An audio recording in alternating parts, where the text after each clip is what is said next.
Hi everyone, welcome back to Exam by Learning Class 5. ഇപ്പോൾ 5ാം ക്ലാസ്സിലെ മക്കളെ ഇപ്പോൾ ഫൈനൽ മാത്സ് എക്സാമിൻ്റെ ഒക്കെ പ്രിപ്പറേഷനിലായിരിക്കുമെന്ന് വിശ്വസിക്കുന്നു. നിങ്ങളുടെ പ്രിപ്പറേഷൻ നല്ല രീതിയിൽ മുന്നോട്ടേക്ക് പോകുന്നുണ്ടെന്ന് വിശ്വസിക്കുകയാണ്.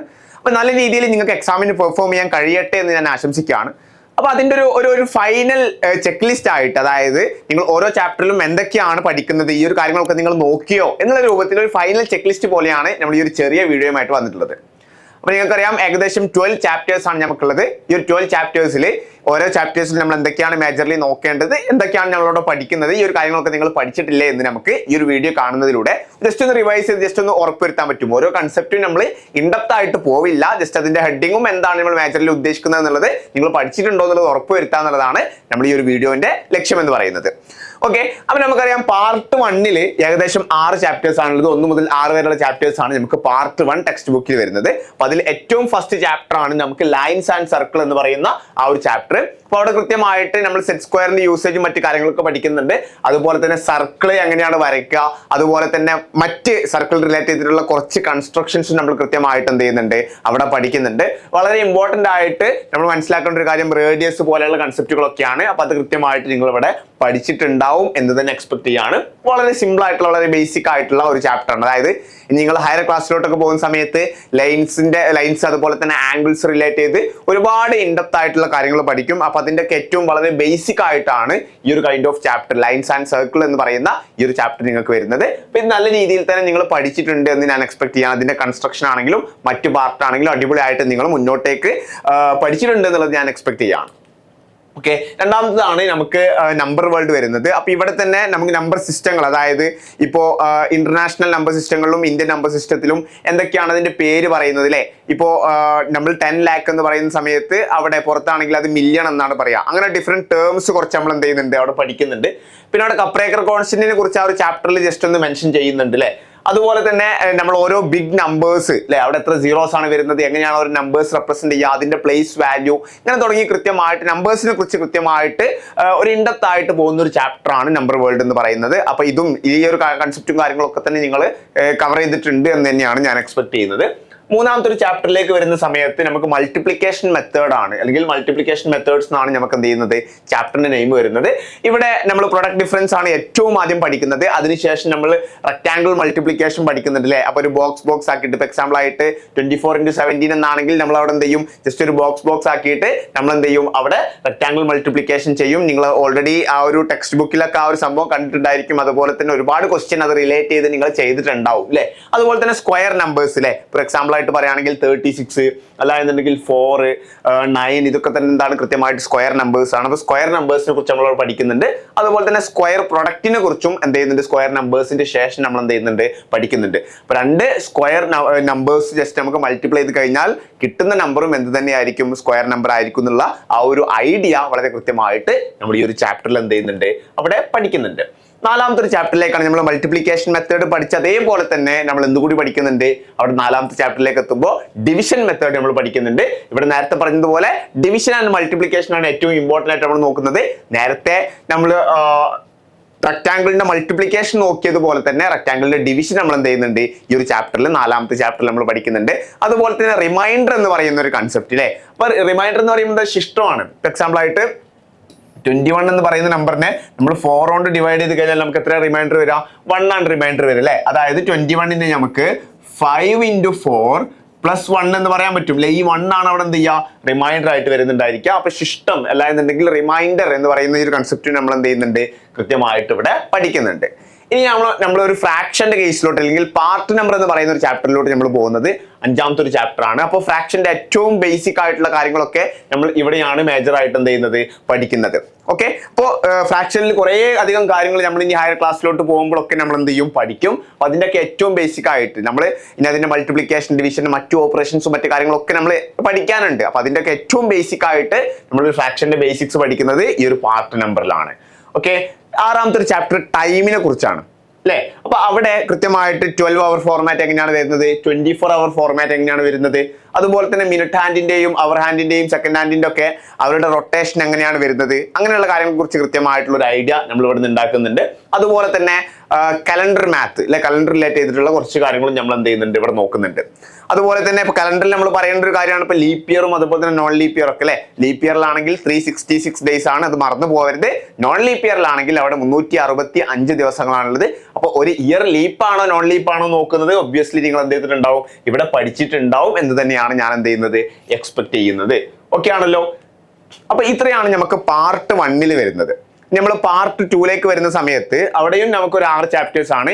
7ാമത്തെ ചാപ്റ്റർ മുതൽ 12ാമത്തെ ചാപ്റ്റർ വരെയാണ് അല്ലെ നമുക്ക് പാർട്ട് 2 വരുന്നത്. അപ്പൊ പാർട്ട് 2 വരുന്ന ഏറ്റവും ആദ്യത്തെ ചാപ്റ്റർ ആണ് മെഷർ മാത്ത് എന്ന് പറയുന്നത്.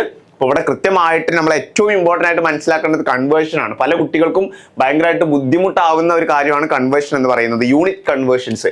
അപ്പോൾ യൂണിറ്റ് കൺവേർഷന് നിങ്ങൾ ഇപ്പോൾ വളരെ ബേസിക് ആയിട്ട് പഠിക്കുന്നുണ്ടെങ്കിൽ പോലും നിങ്ങൾ എത്ര മുകളിലോട്ട് ഇനി മാത്സ് പഠിക്കുന്ന സമയത്താണെങ്കിലൊക്കെ നിങ്ങൾക്ക് വളരെ ഇമ്പോർട്ടൻ്റ് ആയിട്ടുള്ള ഒരു കാര്യമാണ് യൂണിറ്റ് കൺവേർഷൻ എന്ന് പറയുന്നത്. അപ്പോൾ അതിൻ്റെ ഏറ്റവും ബേസിക് ആയിട്ടുള്ള ഈ ഒരു കാര്യങ്ങളൊക്കെ നിങ്ങൾ എന്ത് ചെയ്യണം, വളരെ കൃത്യമായിട്ട് ഈ ഒരു ചാപ്റ്ററിൽ തന്നെ പഠിച്ചിട്ട് പോകണം. ഇപ്പോൾ 1 മീറ്റർ എന്ന് പറയുമ്പോൾ എത്ര സെന്റിമീറ്റർ ആണ്, അല്ലെങ്കിൽ 1 സെന്റിമീറ്റർ എന്ന് പറയുമ്പോൾ എത്ര മീറ്റർ ആണ്, അങ്ങനെ തുടങ്ങിയ എല്ലാ കൺവേർഷൻസും വളരെ കൃത്യമായിട്ട് നിങ്ങൾ പ്രാക്ടീസ് ചെയ്തിട്ട് തന്നെ എക്സാമിന് പോകുന്നതിന് മുമ്പേ നിങ്ങൾ പോവേണ്ടതായിട്ടുണ്ട്.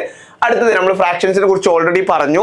അതായത് പാർട്ട് നമ്പർ എന്ന് പറയുന്ന ചാപ്റ്ററിൽ നമ്മൾ കുറച്ച് കാര്യങ്ങൾ ഡിസ്കസ് ചെയ്തു. അപ്പൊ അതിന്റെ ഒരു കണ്ടിന്യൂഷൻ ആയിട്ട് അല്ലെങ്കിൽ അതിന്റെ ഒരു ബാക്കിയൊക്കെ ആയിട്ടാണ് കൃത്യമായിട്ട് ഇവിടെ കുറച്ചും കൂടി നമുക്ക് എന്ത് വരുന്നുണ്ട്, ഒരു കൈൻഡ് ഓഫ് ഡിവിഷൻ പോലെ ഫ്രാക്ഷനെ റെപ്രസെന്റ് ചെയ്യുന്ന രൂപത്തിലൊക്കെ നമ്മൾ ഈ ഒരു ചാപ്റ്ററിൽ എന്ത് ചെയ്യുന്നുണ്ട്. അതായത് കുറച്ച് ആളുകളിലേക്ക് ഡിവൈഡ് ചെയ്യുക, അല്ലെങ്കിൽ ഒരു സംഭവം നമ്മൾ കുറച്ച് പീസ് ആക്കിയിട്ട് മുറിക്കുക, ഇങ്ങനെയുള്ള സംഭവങ്ങളൊക്കെ നമുക്ക് കൃത്യമായിട്ട് ഈ ഒരു ചാപ്റ്ററിൽ എന്ത് ചെയ്യുന്നുണ്ട്, നമുക്ക് വരുന്നുണ്ട്.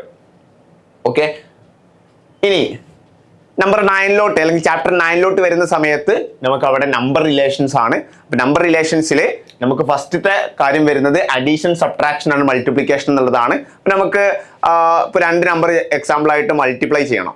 ഇപ്പൊ എക്സാമ്പിൾ ആയിട്ട് നമുക്ക് 2 നമ്പേഴ്സ് മൾട്ടിപ്ലൈ ചെയ്യണം എന്ന് വിചാരിക്കാം. ഇപ്പൊ 12 × 8, ഇതിന് നമുക്ക് ഇങ്ങനെ എഴുതിക്കൂടെ, 10 + 2 × 8. അപ്പൊ 2 ടൈമിലോട്ട് എന്ത് ചെയ്യുക, 8നെ മൾട്ടിപ്ലൈ ചെയ്യുക. 8 × 10 80 ആണ്. അതുപോലെ തന്നെ 8 × 2 എന്ന് പറയുന്നത് 16 ആണ്. രണ്ടും കൂടി ആഡ് ചെയ്യുന്ന സമയത്ത് 96 നമുക്ക് എന്ത് ചെയ്യും, അവിടെ ആൻസർ ആയിട്ട് കിട്ടും. ഡയറക്റ്റ് മൾട്ടിപ്ലൈ ചെയ്താലും മതി, ബട്ട് ചില കേസസിൽ നമുക്ക് ഇത് കൃത്യമായിട്ട് ഹെൽപ്പ് ആയിട്ട് വരാറുണ്ട്. ഇത് മൾട്ടിപ്ലിക്കേഷന്റെ കേസാണ് നമ്മൾ പറഞ്ഞത്. അതുപോലെ തന്നെ ഡിവിഷന്റെ കേസ് എന്ത് ചെയ്യാറുണ്ട്, കൃത്യമായിട്ട് നമുക്ക് ഇതേപോലെ ചെയ്യാൻ ആയിട്ട് കഴിയാറുണ്ട്. ഓക്കെ, അപ്പൊ ഈ ഒരു പ്രോപ്പർട്ടിക്ക് നമ്മൾ ഡിസ്ട്രിബ്യൂട്ടീവ് പ്രോപ്പർട്ടി ഈ രൂപത്തിൽ എഴുതുന്നതിന് നമ്മൾ ഡിസ്ട്രിബ്യൂട്ടീവ് പ്രോപ്പർട്ടി അല്ലെ, നമ്മൾ ഈ 8നെ 2ലേക്കും എന്ത് ചെയ്യാണ്, ഡിസ്ട്രിബ്യൂട്ട് ചെയ്യാണ് അല്ലെ. അപ്പൊ ആ രൂപത്തിൽ നമ്മൾ അതിനെ അങ്ങനെ പറയാറുണ്ട്, ഡിസ്ട്രിബ്യൂട്ടീവ് പ്രോപ്പർട്ടി എന്നും എന്ത് ചെയ്യാറുണ്ട്, ഇതിനെ മെൻഷൻ ചെയ്യാറുണ്ട്. 9ാമത്തെ ചാപ്റ്ററിൽ നമ്മൾ മേജർലി ഇതൊക്കെയാണ് എന്ത് ചെയ്യുന്നത്, ഡിസ്കസ് ചെയ്യുന്നത്. 10ാമത്തെ ചാപ്റ്ററിലോട്ട് വരുന്ന സമയത്ത് നമുക്ക് ഈ ഒരു റെക്ടാംഗിൾ ഏരിയ എന്നാണ് ചാപ്റ്ററിന്റെ നെയിം വരുന്നത്. ഇപ്പൊ ഒരു പെരിമീറ്റർ അല്ലെങ്കിൽ ഒരു ഏരിയ, ഇതിന്റെ ഒക്കെ ഒരു ഐഡിയയിലേക്ക് നമ്മൾ ജസ്റ്റ് സ്റ്റാർട്ട് ചെയ്യാണ് അല്ലേ. നമ്മൾ ഇനി ഹയർ ലെവലിലോട്ട് പോകുന്ന സമയത്ത് ഒരുപാട് ഷേപ്സിന്റെ പെരിമീറ്റർ, ഏരിയ, മറ്റു കാര്യങ്ങളൊക്കെ നമുക്ക് പഠിക്കാനുണ്ട്. അപ്പൊ അതിനൊക്കെ ഏറ്റവും ഒരു സ്റ്റാർട്ടിംഗ് ആയിട്ട് എന്താണ് ഇത് ആക്ച്വലി ഒരു ചുറ്റളവ് എന്നുള്ളത് കൊണ്ട് അല്ലെങ്കിൽ പെരിമീറ്റർ എന്നുള്ളത് കൊണ്ട് മീൻ ചെയ്യുന്നത്, അതുപോലെ തന്നെ പരപ്പളവ് ഏരിയ എന്താണ്, അതിന്റെ ഒക്കെ ഒരു ഐഡിയ. അതുപോലെ തന്നെ റെക്ടാംഗിൾ ബേസ് ചെയ്തിട്ട് തന്നെയുള്ള കുറച്ച് കോംപ്ലക്സ് ഷേപ്സ് എന്ന് പറയുമ്പോൾ ഇപ്പൊ ഇങ്ങനെ ഒരു റെക്ടാംഗിൾ കൊടുത്തു, പിന്നെ ഇവിടെ റെക്ടാംഗിൾ വന്നു, അപ്പൊ അത് രണ്ടിനും കൂടി കമ്പൈൻ ആയിട്ടുള്ള ഏരിയ അല്ലെങ്കിൽ അതിന്റെ പെരിമീറ്റർ എത്രയാണ്, ഇങ്ങനെയുള്ള തുടങ്ങിയ കൺസെപ്റ്റുകളൊക്കെ തന്നെ നമ്മൾ ഈ ഒരു ചാപ്റ്ററിലാണ് മെയിൻ ആയിട്ട് പഠിക്കുന്നത്. അപ്പൊ ആ ഒരു ഐഡിയ നിങ്ങൾക്ക് കൃത്യമായിട്ട് ഉണ്ടായിരിക്കുക, എന്താണ് ക്വസ്റ്റ്യൻ ചോദിക്കുന്നത് അതിനനുസരിച്ച് ആൻസർ ചെയ്യുക.